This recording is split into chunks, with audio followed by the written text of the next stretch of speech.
Continuamos con esta serie del libro de Éxodo bajo el contexto de una noche larga, bajo el contexto de la muerte de primogénitos, bajo el contexto de tristeza, bajo el contexto de muerte, bajo el contexto de lloro, bajo el contexto de lamento, bajo el contexto de preguntas, bajo el contexto de el por qué. Y por un lado el pueblo de Egipto sufriendo de esta manera, preguntando, llorando, viendo a sus muertos. Quizás en una casa había 1 o 2 muertos por el juicio de Jehová. Y por otro lado tenemos a un pueblo que con una sola palabra nos marca mucho. Un tiempo muy corto y una noche muy larga. Por un lado, ahí están las familias, una nación entera, soportando, teniendo el juicio de Jehová sobre ellos y llorando fuertemente por la pérdida de un hijo. Quizás algunos de nosotros tengamos esta figura, quizás no personal, quizás a través de alguien que hemos visto la pérdida de un hijo, y ahora tenemos a todo un pueblo, toda una nación que está llorando, lamentándose, hay gritos. Y el pueblo de Israel se está preparando. Son 2 contrastes bien fuertes, son 2 cuadros opuestos totalmente. En uno tristeza, lloro y preguntas, y en otro un pueblo que sale en alegría. Y una sola palabra nos puede narrar todo esto: partieron. Dice el versículo 37, que es donde iniciamos nuestra prédica de esta mañana: partieron los hijos de Israel de Ramsés a Sucot como 600,000 hombres de a pie, sin contar los niños. También subió con ellos grande multitud de toda clase de gentes y ovejas y muchísimo ganado. Y ahí están los 2 cuadros.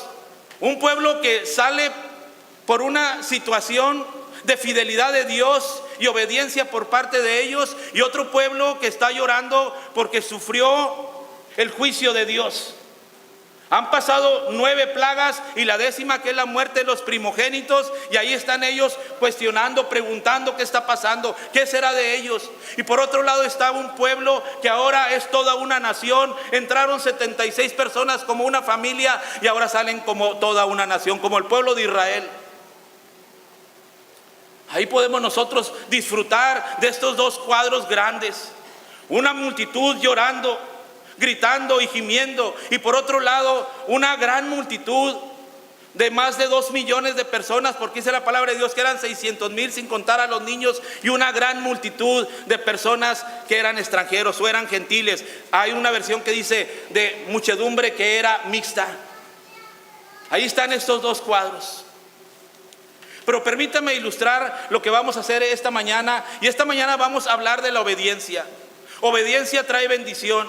Y vamos a ver cómo esta palabra partieron nos va a ilustrar la obediencia de un pueblo. Porque si no hubiera obediencia, el pueblo de Israel también estaría llorando sus muertos. Si no hubiera obediencia, si no hubiera esa obediencia precisa, esa obediencia práctica, esa obediencia a la orden, esa obediencia al pie de la letra, de matar al cordero, de tomar la sangre, de tomarlo en un recipiente, de tomar una porción de hierbas, de llevarlo al dintel, o sea, al marco de la puerta. Ahí tendríamos al pueblo de Israel, que quizás el pueblo de Israel, si tenemos ese cuadro, quizás alguien no hubiera creído, quizás no creyó, y ahora están llorando a sus muertos.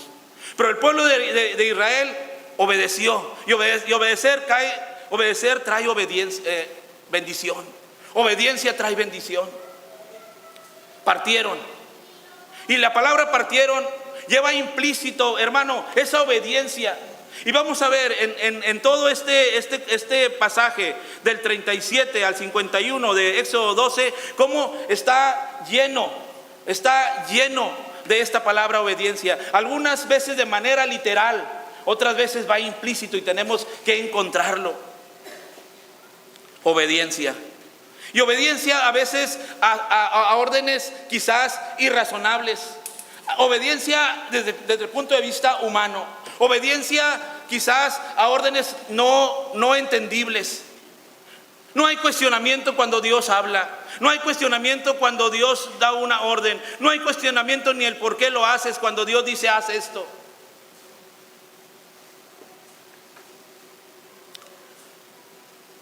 Se escuchan rumores en el pueblo de Israel. Estamos en el libro de los Jueces. Los espías llegan al gran general y dicen: hay una gran concentración a nuestro alrededor de tropas. Nos están rodeando. Son muchos soldados. Los camellos son como la arena del mar. Es innumerable. Tenemos que hacer algo. Y Dios llama a un hombre llamado Gedeón. Y Gedeón viene como general. Y Gedeón toma todas lo que pueden recoger los servicios de inteligencia para afrontar esta guerra que es inminente para destrucción del pueblo de Israel. La información que le llega a Gedeón es mucha gente, es muchísima gente. Pero ¿cuántos? La verdad que son innumerables. Bueno, nuestros servicios de inteligencia dicen que son como 135,000. Estoy ahí en Jueces capítulo 7. 8, 10. Son como 135,000. Ahí están. Gedeón llama, o el general llama a los soldados y logra reunir 32,000. Ahí hay 32,000. Más déjeme ubico.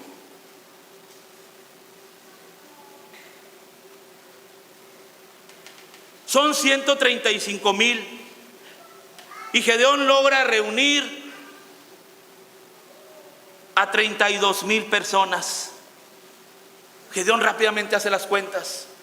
Gedeón dice: 135,000 contra 32,000 nos tocan de 4.2. De 4.2. Por cada judío hay 4.2 soldados. Sin embargo, el gran general le dice a Gedeón: Gedeón, ¿sabes qué? El pueblo que está contigo es mucho. Es mucho. Y no vaya a ser que se alabe Israel contra mí diciendo: mi mano me ha salvado. Ahora, mejor reúne a todos tus soldados, a esos 32,000, y dile: quien tema y se estremezca, madrugue y devuélvese desde el monte de Galad. Y se devolvieron del pueblo 22,000 y quedaron 10,000. ¿Se imagina usted la sorpresa para Gedeón? Pues se trata de ir para arriba, no para abajo. No, Gedeón, son muchos. Ahora son 1 contra 13.5.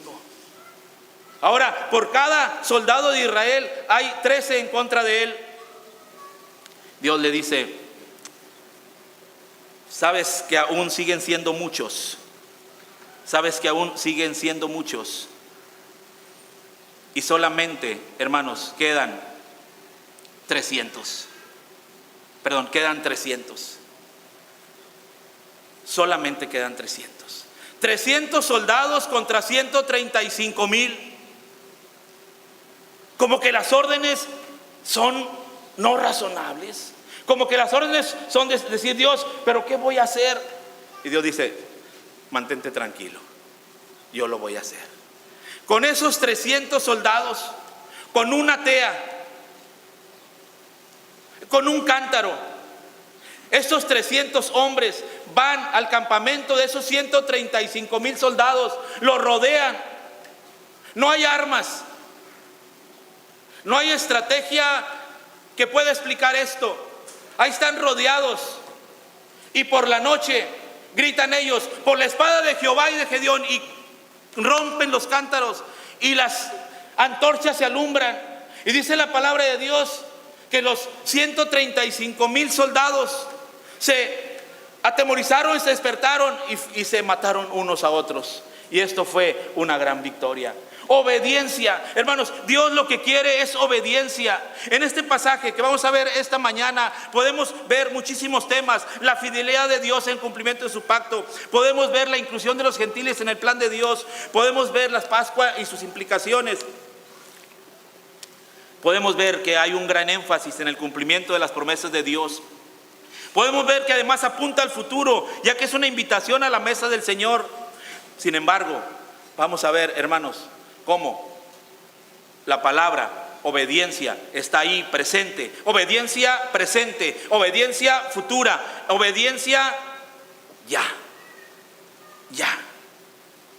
Así que esta mañana, si ustedes me permiten, vamos a tocar este tema de la obediencia. Pido permiso. Gracias. Con base en Éxodo 12:51, que dice: así lo hicieron los hijos de Israel, como mandó Jehová, así lo hicieron. Esta mañana, hermanos, vamos a ver cómo la obediencia trae bendición. Y vamos a ver cómo este pasaje que va dirigido al pueblo de Israel es aplicable para nosotros. Como cristianos no podemos negar que Dios pide de nosotros obediencia. Obediencia como hijos a Él como Señor. Andar en Cristo es andar en obediencia. Y desde el principio lo único que Dios le pidió a Adán y a Eva fue obediencia. De todo árbol puedes comer, todo. De todo el jardín del Edén, de todo puedes comer, solamente de uno no. Y ahí va el hombre a comer exactamente donde Dios le dijo que no. Exactamente ahí va.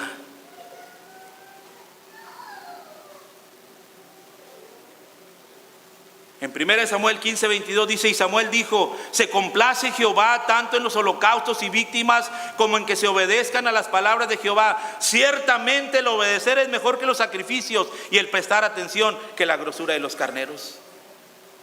Hermano, para obedecer hay que escuchar, y para escuchar hay que estar, y para obedecer y escuchar y estar hay que practicar. La obediencia a la palabra de Dios se cultiva, se practica, se escucha, se cumple. Y para escuchar hay que estar, hay que leer, hasta que llegue a ser un estilo de vida. Y el pueblo de Israel lo vivió. Quizás un largo año de plagas, y había que creerle a Dios, y estuvo viendo una plaga, otra plaga. Y la obediencia fue creciendo y creciendo y creciendo. Hay que creerle a Dios. Dios ha dicho así y así lo va a hacer. Quizás en las primeras plagas ellos estaban expectantes a ver qué estaba haciendo, pero ya iba crecendo, había un crecento en ellos. Llegó el momento en que cada palabra que venía a Moisés y decía: Jehová ha dicho, así se cumplía. Es un estilo de vida. Es un estilo de vida. Debemos enseñar a nuestros hijos obediencia, escuchar y practicar. Usted puede ver, hermano, cómo nuestros hijos batallan con este punto de la obediencia.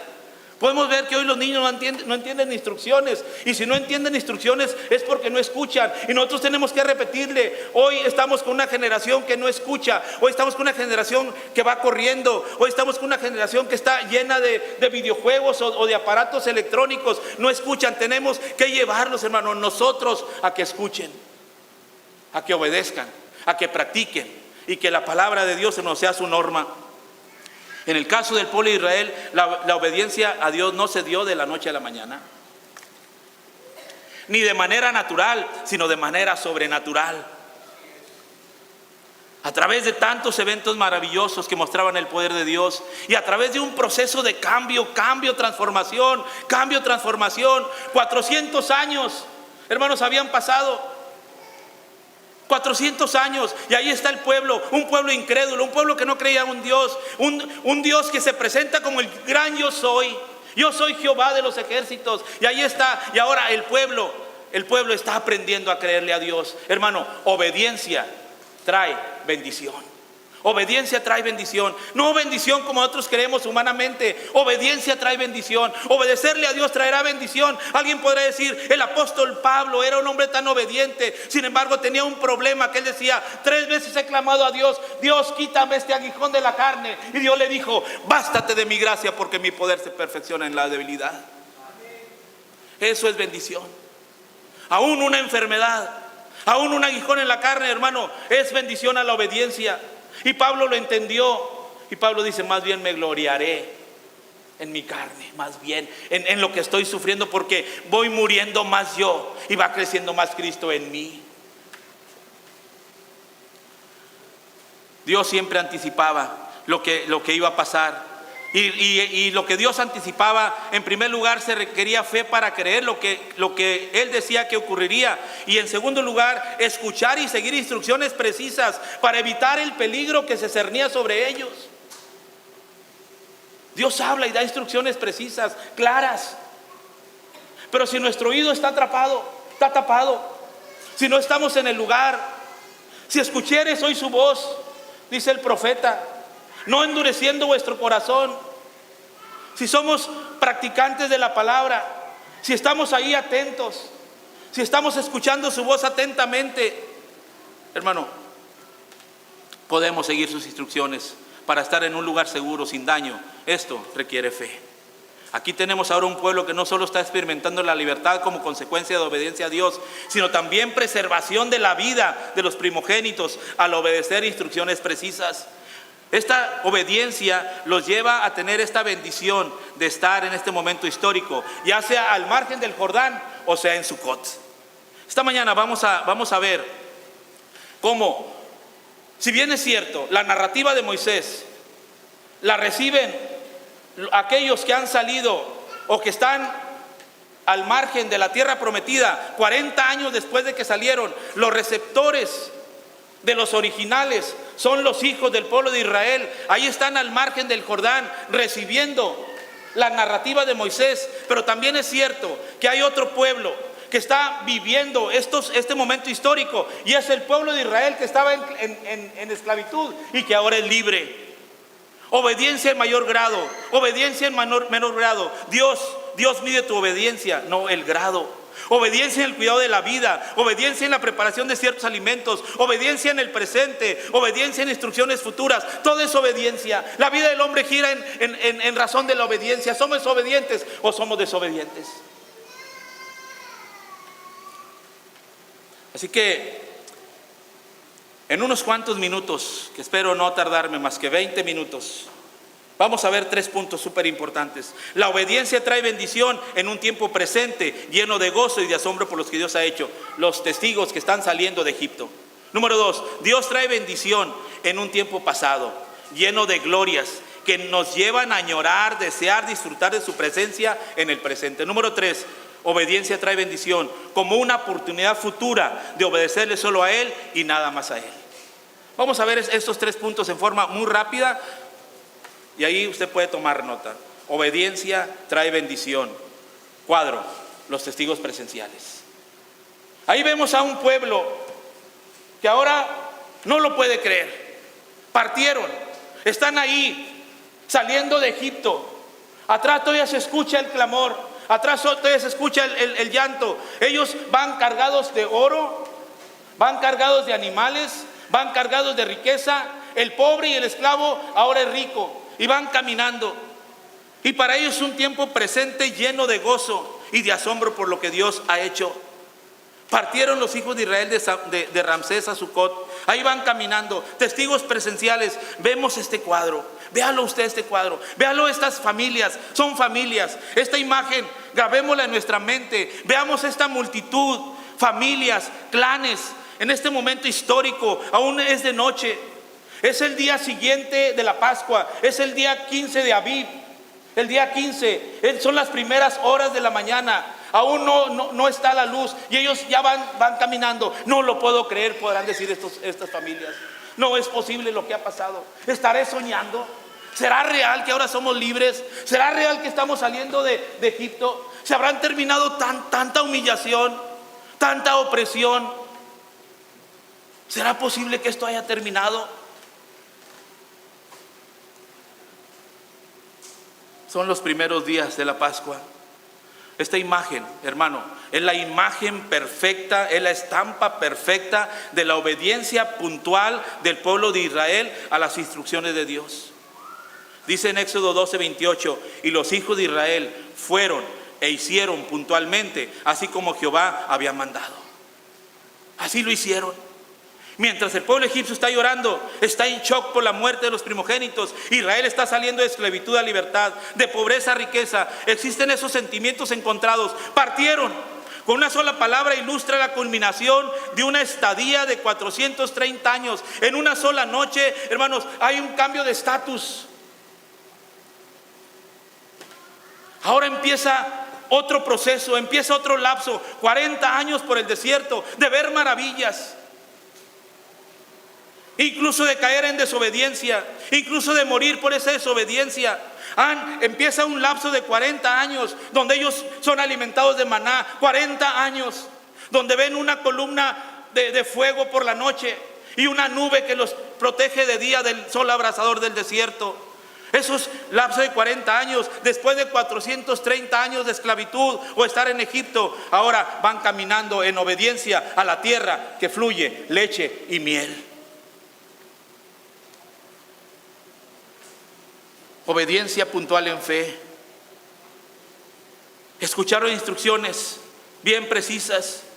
Sacad y tomad corderos por vuestras familias y sacrificad la Pascua. Tomad un manojo de hisopo, mojadlo en sangre que está en lebrillo, untad el dintel, los 2 postes con la sangre que está en el lebrillo. Ninguno de vosotros salga de las puertas de su casa hasta mañana, porque Jehová pasará hiriendo a los egipcios, y cuando vea la sangre en el dintel y en los 2 postes, pasará Jehová a aquella puerta y no dejará entrar al heridor en vuestras casas para herir. No dejará entrar al heridor. ¿Se imagina usted una familia? Porque Moisés, previo a esta noche, Moisés ha reunido a todos los pueblos de Israel y le ha dado instrucciones. Quizás alguna familia no escuchó, quizás alguien estaba afuera y regresa y no siguió instrucciones. Ahora están llorando, pero eran instrucciones precisas. Sí, fue un largo tiempo de opresión, humillación, explotación. Llegaron a ser esclavos. Esto es, entraron libres como familia de Jacob, como familia de José, y ahora están esclavos, están en una condición de esclavitud. Se nace en esclavitud, ha pasado mucho tiempo, ha sido costumbre. No hay opción de libertad, ni siquiera no pueden pensar en eso, no estaba en su mente de esclavo. El pueblo de Israel no tenía opción sino vivir de esa manera, pero llegó el momento cuando clamaron y Jehová Dios, y dice la palabra de Dios que Dios lo reconoció. Y empezó el proceso de liberación. Por fin partieron. ¿Cuánta información contiene esta historia? Es un parteaguas en la historia del pueblo de Israel. Antes esclavitud, ahora libertad. Antes perdidos, ahora encontrados. Antes sin Dios, ahora con Jehová. Antes sin padre, ahora con padre. Sin esperanza, con una gran esperanza. Cansados pero con energía. Humillados, ahora de pie. Atemorizados sin temor. Pobres con riqueza. Propiedad del faraón, propiedad de Dios. Sin identidad como una nación. Entraron como una familia, ahora son un pueblo. ¿Se identifica? ¿Nos podemos identificar, hermanos? Podemos ver el cuadro este. Si el Hijo os libertare, seréis verdaderamente libres. Así vivíamos nosotros, hermano. Así estábamos en esclavitud, sin siquiera considerar, sin siquiera pensar, sin siquiera saber que éramos esclavos. Era una condición de esclavitud, del pecado, constantemente pecado. No conocíamos a Dios, pero cuando Dios nos iluminó, nos dio realmente quiénes éramos nosotros, hermano, Él nos libertó y ahora somos libres, somos encontrados, tenemos a Dios, tenemos un Padre, tenemos una esperanza eterna. Ahora andamos con energía, con gozo, estamos de pie, no tenemos temor, somos ricos porque en Él somos ricos, somos propiedad de Dios, vamos a la ciudad de Dios, somos una nación, el pueblo de Dios. Ahora somos la iglesia del Señor. Wow, qué maravilla, qué maravilloso, hermano. Los testigos presenciales, ese pueblo que salió, ahora está viviendo esto, lo está recordando. Yo creo que hay tanta emoción que explotan los ojos. Hay tanta alegría. Ahí van y descansan en Sucot. Y en Sucot ahora sí pueden disfrutar de esa libertad. Dice la palabra de Dios que esa misma noche salieron todas las huestes de Jehová. La palabra huestes es guerra, es ejército. Ahora no solamente son un pueblo sometido, ahora son guerreros de Dios. Y los pueblos alrededor sabrán que hay Dios en Israel. Para eso Dios los llamó. Dios los llamó para dar testimonio de que hay un Dios único y verdadero. Ese fue el plan desde el principio. Ese fue el plan con Abraham. Ese fue el plan con Jacob. Ese fue el plan con Isaac. Ese fue el plan con todos y aquellos y cada uno de ellos. Que las naciones sepan que hay un Dios, que sean atraídos. Y es el plan de hoy, hermano. La iglesia tiene esta función. La iglesia es la luz del mundo y la sal de la tierra. Usted y yo, que hemos sido llamados a libertad, tenemos este compromiso evangélico. El evangelio debe de correr a través de nosotros.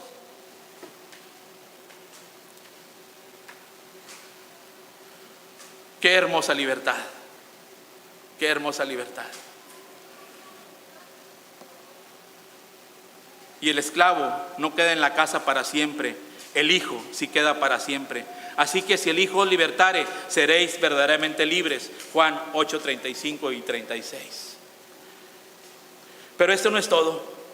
La obediencia trae bendición en un tiempo pasado lleno de glorias que nos llevan a añorar y desear su presencia en el presente. Vamos a cambiar de cuadro y vamos ahora a aquellos hijos que salieron del desierto, están en la margen del Jordán, están a punto de entrar en la tierra prometida, esa tierra que fluye leche y miel, esa tierra que ellos no trabajaron, esas ciudades edificadas, esos olivares, esos jardines, están a punto de entrar en su propiedad. Ahí están. Son los que nacieron en el desierto, son fuertes, nacieron ahí. Ahí están también los menores de 20 años que salieron de Egipto, ahora tienen 60 años, están recordando ese momento maravilloso. Pero son muchos más los que nacieron ahí en el desierto, y ellos son los receptores de esta narrativa. Y ellos pueden decir: qué tiempos tan maravillosos, qué tiempos tan maravillosos. Ahora podemos disfrutar, podemos leer, dicen ellos, podemos leer. Ahora hay información. Ahora aquí está a detalle lo que sucedió. Sí, lo había escuchado, pero ahora yo lo puedo leer una vez y otra vez. Aquí hay un pergamino escrito por Moisés. Aquí está la narrativa. Me levanto y lo leo y puedo disfrutar de ese cambio. Ahora somos nación y hemos visto tantas cosas tan maravillosas. Ahí están estos hijos. Y eso nos lleva, hermano, a considerar qué estamos haciendo nosotros con nuestros hijos. ¿Qué estamos dejando? ¿Qué estamos enseñando? ¿Qué estamos ilustrando? ¿Qué testimonio estamos dando de fidelidad, de obediencia? Ahí hay un gran cuadro. Esta semana, el viernes, me dice mi esposa y me enseña una fotografía de Emi. Y me dice: mira Emi. Y yo la veo. Dice, agarró sola la Biblia y dijo: abuelita, ¿puedo leer la Biblia? Sí. Y ahí está ese cuadro, ahí lo tenemos, ahí está. El jueves, y ella se pone a leer. Me dice mi esposa, por sí misma, sola, sin que yo le dijera, de mutuo propio, agarró la Biblia y empezó a leer. Dijo: ¿dónde puedo empezar a leer? Tú que estás leyendo, yo Génesis, ¿puedo empezar a leer ahí? Hermano, tenemos mucho compromiso. Pero ¿cuántas veces, hermano, vivimos nosotros de glorias pasadas y decimos: hice, actué, fui fiel? Y yo pregunto: ¿y hoy? ¿Hoy qué está pasando? Vivimos de glorias pasadas, vivimos de aquellos recuerdos. Yo era, yo fui, yo traje, yo trabajé, yo llevé, yo prediqué, yo canté, yo organicé. Pero nuestros hijos, hermanos, podrán decir: wow, cuántos años de fidelidad. Cuántos años de fidelidad, llenos de gloria, que hoy nos llevan a añorar y desear su presencia en el presente. Qué compromiso tenemos los padres. Llevarles, hermano, este testimonio de fidelidad y de obediencia, porque obediencia, hermano, trae bendición. Ver a nuestros hijos, ver a nuestros nietos, ver a nuestros jóvenes, ver a nuestros adolescentes añorando prepararse para el ministerio, buscando prepararse en teología, buscando irse a las misiones, pensando en ir a otros lugares. Hermano, que de aquí, de este lugar, salgan predicadores, salgan misioneros, y que lo podamos ver. Que nuestros hijos añoran prepararse en el ministerio, prepararse en la vida, prepararse para servir a Dios, prepararse para ser obedientes. Pero si nosotros no somos obedientes, hermano, ellos no lo podrán hacer. Y para ello hay que estar, hay que escuchar, hay que leer, hay que orar.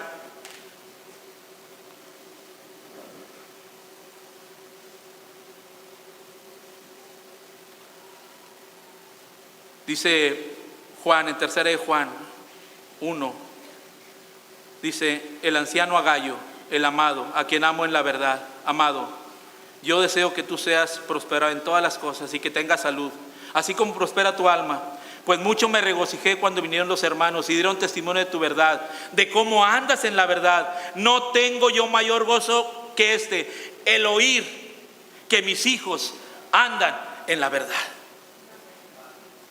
El oír que mis hijos andan en la verdad. No sé si nos podemos trasladar en nuestra mente a 15 años, a 20 años posteriores. Si Dios nos diera la oportunidad de irnos al futuro unos cuantos años y ver aquí, tener una óptica de los lugares del templo, va a ser nuevo, grande, como para 2,000 personas y lleno. Allá me fui. Está viendo a su hijo, está viendo a su nieto, está viendo a sus generaciones. Que Dios nos permita orar, desear, hablar, testificar, convencer, llevar, traer, sacrificarse, leer, orar, testificar. Porque la obediencia trae bendición en un tiempo pasado, lleno de glorias que nos llevan a añorar, desear su presencia en el presente. Y número 3, la obediencia trae bendición como una oportunidad futura de obedecerle solo a Él y nada más a Él. Dice Éxodo 12, 42: es noche de guardar para Jehová, por haberlo sacado en ella, en la tierra de Egipto. Esta noche deben de guardarla para Jehová todos los hijos de Israel en sus generaciones. Es noche de guardar a Jehová. Hermano, aquí nos encontramos con un memorial. Y dice Dios: para que no se te olvide lo que sucedió esta noche, para que no se te olvide lo que sucedió en esta ocasión, te voy a dejar algo, una ordenanza, un memorial. Lo vas a hacer de tal manera, de tal forma. Estas son las instrucciones. El memorial, hermano, no es en beneficio de Dios, el memorial es en nuestro beneficio. La Pascua es la cena del Señor. La Pascua, hermano, esa Pascua que Él está ordenando al pueblo de Israel que la practiquen año tras año, para que no olviden. Y si tu hijo viene y te dice: ¿qué significa esta Pascua?, tú le dirás: nosotros éramos esclavos y ahora somos libres, Jehová nos sacó. El memorial es en nuestro beneficio, es recordar la soberanía de Dios. El memorial es recordar que Dios cumple sus promesas. El memorial es recordar su fidelidad para con su pueblo. El memorial es una oportunidad para dar testimonio a las generaciones futuras. El memorial es recordar las situaciones de esclavitud. El memorial es recordar la situación de esclavitud a de libertad. El memorial es recordar la previsión de Dios. El memorial es recordar la provisión de Dios. El memorial es recordar que Dios es Dios. ¿Sabe que de ahí, de Éxodo 12 en adelante, 56 veces se dice: Jehová lo sacó de la tierra de Egipto? Jehová lo sacó de la tierra de Egipto. Jehová dio libertad, no tus fuerzas, no tu inteligencia, no tu estrategia. Fue Jehová, fue Dios. Fue Dios.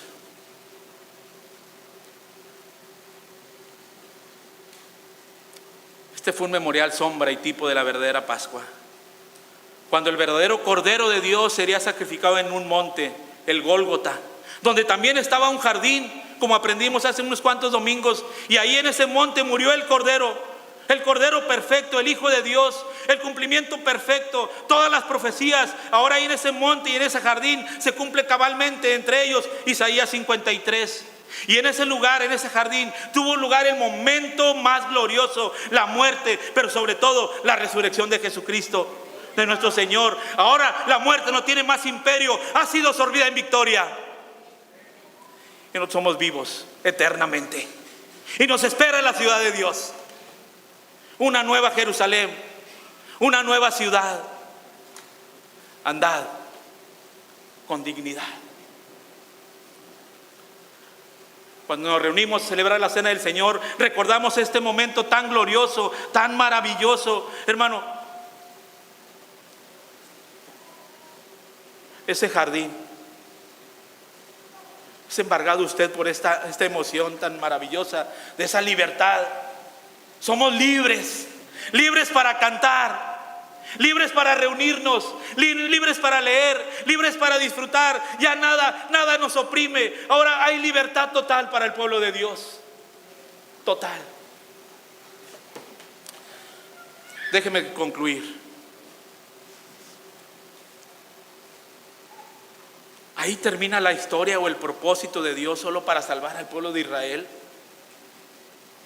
Para el pueblo hebreo fue solamente decir: pobrecitos, los voy a sacar de esta opresión. Ese será el propósito de Dios. Será la redención solamente. Dios lo redimió, y la palabra redención es liberar, comprar, sacar a un esclavo del mercado de esclavos y comprarlo para sí mismo. ¿Será ese el plan de Dios? ¿Será que ahí termina? Este pueblo que Dios está liberando no merece esta gracia, ni tampoco nosotros, ni usted ni yo. Ellos son iguales que el pueblo de Egipto, y nosotros también. ¿Por qué Dios hace esto? ¿Cuál es el propósito de Dios al liberar al pueblo de Israel de la esclavitud? Dios está interesado solamente en su prosperidad, en su comodidad futura, en que tengan un presente mejor, que vivan en casas que ellos no construyeron y que disfruten de olivares que ellos no plantaron. ¿Será que Dios está interesado solamente en esto? ¿Sabe? Dios tiene un propósito superior y eterno, y nosotros debemos buscarlo. Dios tiene un propósito mayor que lo que estamos pasando. Dios tiene un propósito mucho mayor. No solamente que tú tengas un matrimonio, que tú tengas hijos, que tengas una casa, que tengas un trabajo. Eso, hermano, eso es bagaje. Es una buena palabra, ¿eh? Hay un propósito mayor, mucho mayor. Pensemos en nosotros esta mañana. Pensemos en nosotros. ¿Podría el Señor llamarnos a algún aspecto de servicio para Él? Piensen ustedes. Hermano, años y años y años aquí. Años y años de la misma estatura. Años y años con cuestionamientos, años y años con amargura, años y años sin propósito, años y años deseando lo grandioso, lo maravilloso, la libertad, disfrutar de la libertad. Pero muchos seguimos esclavos, muchos dependemos de prejuicios, muchos dependemos de tiempos pasados. Me hicieron, me hirieron, me agraviaron. ¿Sabe? El Señor puede llamarnos a algún aspecto del servicio. Debemos preguntarnos: Señor, ¿estoy yo en el centro de tu plan? Esa es la pregunta. Señor, ¿estoy yo en el centro de tu plan? ¿Quieres usarme como lo has hecho hasta ahora en este lugar, a pesar de mis circunstancias? ¿O tienes algo en otra parte para mí? Señor, estoy a tu disposición. Descargue todo. Venga al Señor sin nada. Nada de lo que nosotros tenemos sirve. Nada, ni nuestra preparación, ni nuestra hiperlectura. Nada. Si no venimos desnudos ante el Señor, si no reconocemos nuestro pecado, si no reconocemos nuestra negligencia, si no reconocemos que no hemos hecho hasta ahorita absolutamente nada, y venimos con las manos vacías, totalmente vacías, con un corazón dispuesto, y decirle: Padre, estoy a tu disposición. Ya estoy cansado. Estoy a tu disposición. Haz de mí lo que tú quieras. Haz de mí lo que tú quieras. Jovencito, tú le querrás decir así al Señor. Jovencita, hermano joven, hermano adulto. Moisés fue llamado a la edad de 80 años e hizo una gran obra en las manos de Dios. No hay edad en las manos de Dios. No hay edad. No hay edad. No hay circunstancia que Dios no pueda cambiar cuando te pones en las manos del Señor. No hay pecado que el Señor no pueda perdonar cuando te pones en las manos del Señor. Estoy a tu disposición. Hay mucho que hacer.